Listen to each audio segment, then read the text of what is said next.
مساء الخير، أهلا بيكم في أسهل طريقة لعمل الكشك المصري.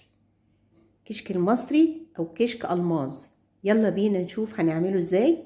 بسم الله الرحمن الرحيم.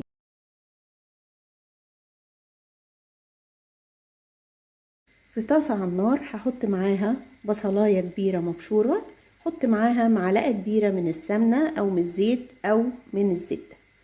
هقلبها كده لغاية لما البصلاية تحمر وتبقى تقلية.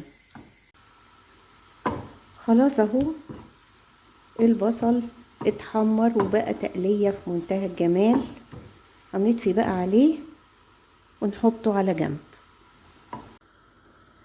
في حلة على النار هنحط 1.5 لتر من الشوربة. المفروض تكون الشوربة دي يعني شوربة دسمة كده ومتظبطة ملحها وتوابلها.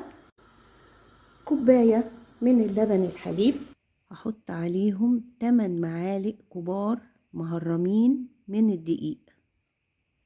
هنقلب كويس جدا لغاية لما يختفي الدقيق ده خالص في اللبن.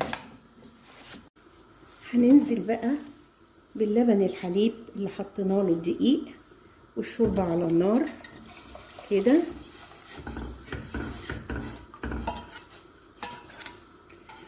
مع التقليب المستمر.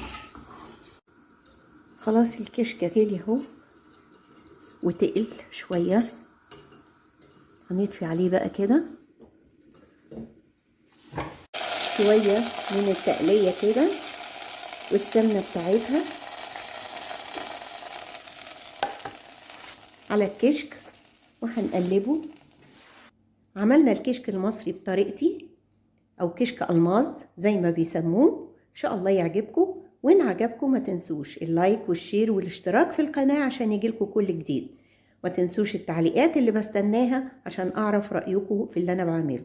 ودي طريقة عمل الكشك المصري او كشك ألماظ بأسهل طريقة مع مين.